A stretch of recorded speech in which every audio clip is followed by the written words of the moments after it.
Assalamualaikum, hai guys, terima kasih karena kalian sudah klik video ini. Apa kabar kalian semua? Semoga kalian semua sehat selalu dimanapun kalian berada. Pada kesempatan kali ini kita akan bercerita sedikit perihal Yahudi dan tentang tanah Palestina dalam sejarah kenabian menurut Al-Quran. Tonton terus video ini sampai selesai. Bagi kalian yang belum subscribe, jangan lupa untuk dukung channel ini dengan klik subscribe agar channel ini terus berkembang dan memberikan info-info menarik serta video-video yang dapat menghibur kalian semua.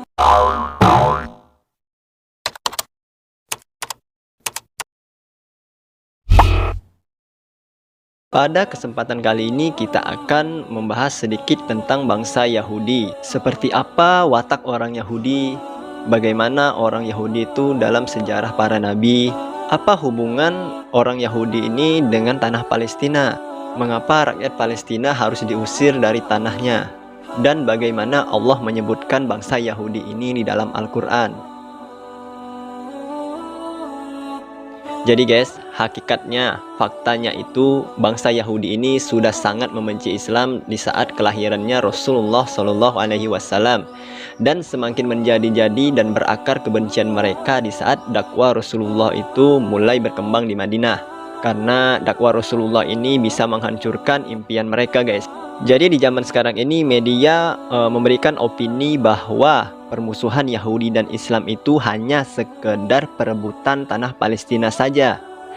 Padahal hakikatnya permusuhan Yahudi terhadap Islam itu sejak berdirinya Islam di Madinah oleh Nabi Shallallahu Alaihi Wasallam. Berbagai macam makar, berbagai macam kejahatan, berbagai macam cara licik dan kotor. Mereka yang paling besar kebenciannya terhadap Islam, apapun akan mereka lakukan agar Islam ini hancur, agar agama yang mulia ini tidak ada di muka bumi. Semua kejahatan bangsa Yahudi ini terukir dengan jelas dalam Al-Quran, serta bukti-bukti otentik mulai dari sejarah kenabian, hancurnya khilafah, sampai sekarang ini yang kita saksikan yaitu penjajahan di Palestina. Mari kita perhatikan sejenak firman Allah berikut ini. Sesungguhnya kamu dapati orang-orang yang paling keras permusuhannya terhadap orang-orang yang beriman, ialah orang-orang Yahudi dan orang-orang musyrik. Quran Surah Al-Maidah ayat 82. Jika berbicara tentang tanah Palestina, bangsa Yahudi ini mengklaim bahwa tanah Palestina itu adalah tanah yang dijanjikan kepada Tuhan untuk mereka. Pada awalnya Allah Subhanahu wa Ta'ala memerintahkan bangsa Yahudi ini untuk menempati tanah Palestina. Jadi kisah pun dimulai di mana bangsa Yahudi ini berpindah dari Palestina menuju ke Mesir dikarenakan adanya masa paceklik lama selama 7 tahun. Mereka berpindah ke Mesir karena Mesir itu mempunyai persediaan makanan yang sudah lama dikumpulkan. Kejadian ini berkaitan dengan mimpinya Nabi Yusuf alaihissalam yang diangkat menjadi bendahara Mesir pada zaman Fir'aun tersebut. Lalu guys, apa yang terjadi setelah sampai di Mesir? Bangsa Yahudi ini karena kedegilan dan keras kepala mereka akhirnya diperbudak oleh Fir'aun di sana. Mereka disuruh kerja paksa tanpa upah, mereka disuruh membangun piramid dan diperbudak selama ratusan tahun. Tibalah masa di mana Allah mengutus Nabi Musa alaihissalam untuk membebaskan bangsa Yahudi ini dari perbudakan Fir'aun. Tapi susah-susah Nabi Musa menolong mereka, menguatkan mental mereka. Mereka ini malah nggak bisa diharapkan. Mereka ini bangsa yang gampang putus asa, bangsa yang penakut. Karena disuruh berperang saja mereka itu nggak mau oleh Nabi Musa. Perhatikan firman Allah berikut ini. Maka setelah kedua golongan itu saling melihat, berkatalah pengikut-pengikut Musa, sesungguhnya kita benar-benar akan tersusul. Musa menjawab, sekali-kali tidak akan tersusul. Sesungguhnya Tuhanku besertaku, kelak Dia akan memberi petunjuk kepadaku. Quran Surah Asy-Syu'ara ayat 61-62. Kalian bayangin guys, bersama mereka itu ada Nabi Musa yang ada mukjizat padanya yang diberikan Allah Subhanahu wa Ta'ala.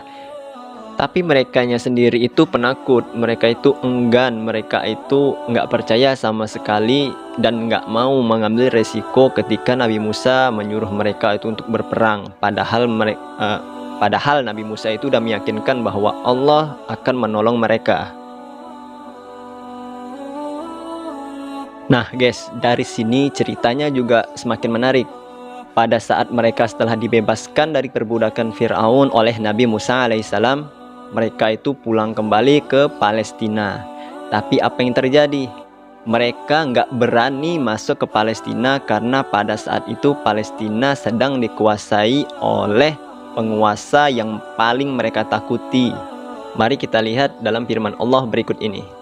Musa berkata, "Hai kaumku, masuklah ke tanah suci Palestina yang telah ditentukan Allah bagimu. Dan janganlah kamu lari ke belakang karena takut kepada musuh, maka kamu menjadi orang-orang yang merugi. Sesungguhnya dalam negeri itu ada orang-orang yang gagah perkasa. Sesungguhnya kami sekali-kali tidak akan memasukinya sebelum mereka keluar daripadanya. Jika mereka keluar daripadanya, pasti kami akan memasukinya." Berkatalah dua orang di antara orang-orang yang takut kepada Allah, yang Allah telah memberi nikmat atas keduanya.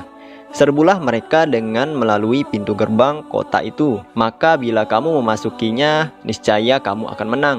Dan hanya kepada Allah hendaknya kamu bertawakal, jika kamu benar-benar orang yang beriman. Mereka berkata, "Hai Musa, kami sekali-sekali tidak akan memasukinya selama-lamanya, selagi mereka ada di dalamnya. Karena itu pergilah kamu bersama Tuhanmu dan berperanglah kamu berdua. Sesungguhnya kami hanya duduk menanti di sini saja." Quran Surah Al-Maidah ayat 21-24. Di dalam Surah Al-Maidah ayat 21-24 terbukti bahwa bangsa Yahudi ini benar-benar penakut, sama sekali tidak ada niat untuk mempertahankan tanah Palestina tersebut dari penguasa yang mereka takuti. Yang lebih bikin gregetan itu, mereka berani menyuruh Allah, menyuruh Nabi Musa alaihissalam berdua berperang sementara mereka duduk menonton. Benar-benar kelewatan guys.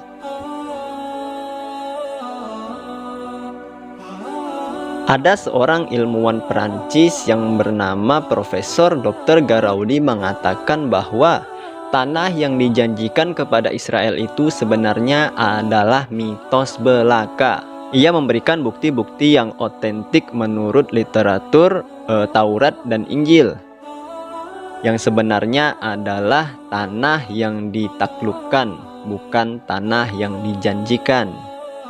Perampasan tanah yang dilakukan oleh bangsa Yahudi ini sebenarnya bukanlah ajaran daripada Taurat, melainkan mereka berpegang daripada ajaran kitab karangan manusia sendiri, yaitu Talmud.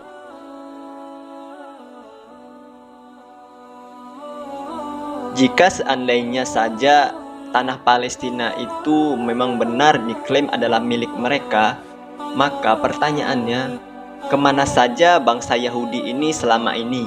Kenapa mereka tidak pernah mau mempertahankan tanah mereka sendiri, bukan malah meninggalkannya?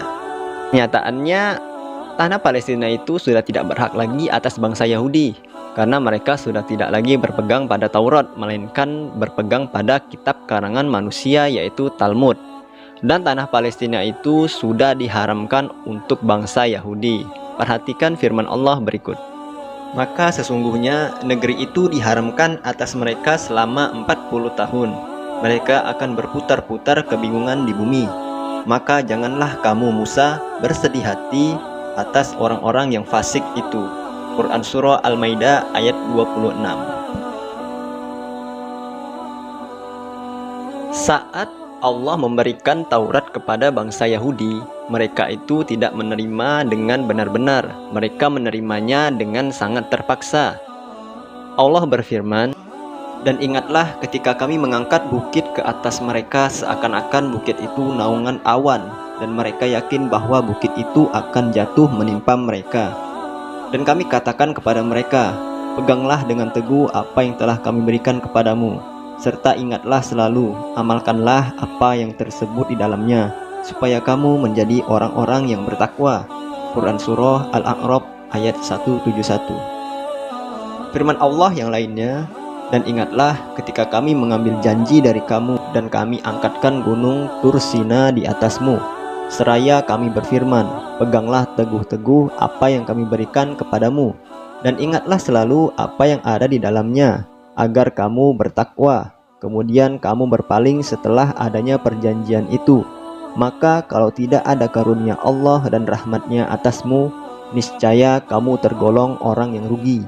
Quran Surah Al-Baqarah ayat 63-64. Coba lihat, seandainya saja Allah tidak menyuruh Jibril untuk mengangkat gunung itu di atas mereka, mereka tidak akan menerima Taurat itu dengan benar-benar. Mereka menerima Taurat itu dengan terpaksa setelah melihat gunung itu di atas mereka. Sesuai kenyataannya, para Zionis ini tidaklah berpegang pada Taurat, melainkan pada kitab Talmud, atau yang disebut dengan Sulhan Aruch. Kitab ini ditulis oleh seorang rabi Yahudi yang bernama Joseph ben Ephraim Karo pada abad ke-16 Masehi. Di kitab ini diajarkan banyak pandangan-pandangan buruk. Di antaranya adalah sebagai berikut, guys. Adapun di antara pandangan buruk dari kitab Talmud adalah kaum Yahudi adalah kaum pilihan Tuhan. Selain kaum Yahudi adalah binatang dan pagan atau penyembah berhala. Kaum Yahudi harus selalu bekerja keras untuk meruntuhkan bangsa dan kaum lainnya, agar kaum Yahudi dapat menguasai dunia. Kaum Yahudi diizinkan untuk mencuri harta benda selain kaum Yahudi. Kaum Yahudi diizinkan untuk berbuat curang kepada selain kaum Yahudi, menjalankan riba pada mereka, dan memaksa mereka untuk menjual semua miliknya kepada kaum Yahudi. Lihatlah betapa liciknya dan jahatnya bangsa Yahudi ini. Mereka terlalu serakah. Itu sebabnya Allah Subhanahu wa Ta'ala melaknat dan murka terhadap bangsa Yahudi ini. Nggak bisa dipungkiri lagi, guys, pembangkangan bangsa Yahudi ini terhadap Allah dan Rasulnya. Setelah susah payah diselamatkan daripada kejaran Fir'aun, tapi mereka malah menyembah berhala, membuat berhala, dan mengatakan bahwa itu adalah sesembahannya Musa juga, yang Musa itu terlupa. Perhatikan firman Allah berikut. Kemudian Samiri mengeluarkan untuk mereka dari lubang itu anak lembu yang bertubuh dan bersuara. Maka mereka berkata, inilah Tuhanmu dan Tuhan Musa. Tetapi Musa telah lupa. Quran Surah Toha ayat 88. Jadi mereka itu berdusta. Mereka itu mengatakan bahwa itu adalah sesembahannya Musa, namun Musa itu lupa. Tapi karena Allah itu maha lembut, maha pengasih, maha penyayang, Allah tetap mengampuni kesalahan mereka. Sekalipun mereka sudah melakukan dosa yang paling besar, yaitu menyekutukan Allah. Perhatikan firman Allah berikutnya. Dan ingatlah ketika kami berjanji kepada Musa memberikan Taurat sesudah 40 malam. Lalu kamu menjadikan anak lembu sembahanmu sepeninggalnya, dan kamu adalah orang-orang yang lalim. Kemudian sesudah itu kami maafkan kesalahanmu agar kamu bersyukur. Quran Surah Al-Baqarah ayat 51-52. Begitu besar nikmat yang diberikan Allah kepada bangsa Yahudi ini, namun tetap saja mereka menjadi bangsa yang degil dan pembangkang terhadap Allah dan Rasulnya. Lalu ada saat Allah menyuruh mereka memasuki Baitul Maqdis dengan tawadu, dengan rendah hati, namun tetap saja mereka memasuki Baitul Maqdis dengan menyombongkan diri dan melanggar perintah Allah. Berikut firman Allah Subhanahu wa Ta'ala. Dan ingatlah ketika kami berfirman, masuklah kamu ke negeri ini Baitul Maqdis, dan makanlah dari hasil buminya yang banyak lagi enak di mana yang kamu sukai. Dan masukilah pintu gerbangnya sambil bersujud, dan katakanlah, Hitoh, bebaskanlah kami dari dosa. Niscaya kami ampuni kesalahan-kesalahanmu, dan kelak kami akan menambah pemberian kami kepada orang-orang yang berbuat baik. Quran Surah Al-Baqarah ayat 58. Tapi tetap saja bangsa Yahudi ini melanggar apa yang diperintahkan Allah kepada mereka. Lalu orang-orang yang lalim mengganti perintah dengan mengerjakan yang tidak diperintahkan kepada mereka. Sebab itu kami timpakan atas orang-orang yang lalim itu siksa dari langit karena mereka berbuat fasik. Quran Surah Al-Baqarah ayat 59. Atas kejahatan mereka, kedegilan mereka, keburukan mereka, Allah pun melaknat dan memurkai mereka karena tidak ada rasa syukur yang setelah Allah memberikan nikmat yang begitu besar terhadap mereka. Perhatikan firman Allah berikut. Katakanlah, apakah akan aku beritakan kepadamu tentang orang-orang yang lebih buruk pembalasannya dari orang-orang fasik itu di sisi Allah, yaitu orang-orang yang dikutuki dan dimurkai Allah. Di antara mereka ada yang dijadikan kera dan babi, dan ada orang yang menyembah tauhid. Mereka itu lebih buruk tempatnya dan lebih tersesat dari jalan-jalan yang lurus. Quran Surah Al-Maidah ayat 60. Allah juga berfirman, kamu melihat kebanyakan dari mereka tolong-menolong dengan orang-orang yang kafir, musyrik. Sesungguhnya amat buruklah apa yang mereka sediakan untuk diri mereka, yaitu kemurkaan Allah kepada mereka, dan mereka akan kekal dalam siksaan. Quran Surah Al-Maidah ayat 80. Alangkah buruknya hasil perbuatan mereka yang menjual dirinya sendiri dengan kekafiran kepada apa yang telah diturunkan Allah, karena dengki bahwa Allah menurunkan karunia-Nya kepada siapa yang dikehendakinya di antara hamba-hambanya. Karena itu mereka mendapat murka sesudah mendapat kemurkaan, dan untuk orang-orang kafir siksaan yang menghinakan. Quran Surah Al-Baqarah ayat 90. Mestinya orang Yahudi sekarang ini bisa belajar dari orang-orang terdahulu yang pernah hidup di masa Salahuddin Al-Ayyubi, di mana mereka bisa mendirikan sinagog, beribadah sesuai dengan ritual keagamaan mereka masing-masing yang mereka yakini. Pada saat itu, umat Muslim hidup berdampingan dengan damai dengan umat Nasrani dan juga Yahudi. Selama mereka baik-baik saja dengan penguasa Muslim, mereka akan mendapatkan jaminan atas hak-haknya sebagai kafir zimmi. Dan memang selama ini umat Muslim memperlakukan bangsa Yahudi itu dengan baik di Palestina. Ya, kenyataannya selama ini umat Muslim tidak pernah memusuhi bangsa Yahudi. Tapi karena memang ciri khas bangsa Yahudi ini berkhianat, mereka membawa tentara Inggris di belakang mereka pada tahun 1948 dan membunuh orang-orang yang tidak bersalah, melumat habis sebuah negara, menjadikan dan mengklaim tanah itu adalah milik mereka. Mereka lupa bahwa khilafah Turki Utsmani telah menolong mereka dari pengusiran mereka di Spanyol. Tapi mereka tidak pernah mengingat dan membalas jasa kepada umat Muslim atas apa yang telah dilakukan umat Muslim kepada mereka. Mereka, orang Yahudi itu mengklaim tanah Palestina itu adalah tanah yang dijanjikan Allah untuk mereka. Tapi sayang semua itu cuma mimpi buruk, guys. Karena kenyataannya yang dijanjikan Allah kepada mereka itu bukanlah tanah, melainkan sebuah kehancuran. Kita umat Islam, umat yang dipilih oleh Allah Subhanahu wa taala, Allah berjanji bahwa kita akan menang sesuai dengan sabda Rasulullah Shallallahu Alaihi Wasallam. Tidak akan terjadi hari kiamat kecuali setelah umat Islam memerangi Yahudi hingga mereka bersembunyi di balik batu dan pohon. Namun batu dan pohon akan berbicara, wahai Muslim, wahai hamba Allah, ini ada Yahudi bersembunyi di belakangku. Datanglah ke sini dan bunuhlah dia. Kecuali satu pohon gorkot, karena pohon itu pohon Yahudi. Hadis riwayat Muslim.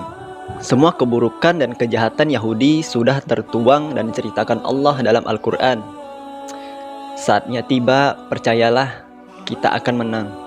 Pada saatnya nanti, bersiaplah, semoga ini semua menambah keimanan kita terhadap Allah Subhanahu wa taala dan keyakinan bahwa Islam itu akan menang. Percayalah. Sampai jumpa di video selanjutnya.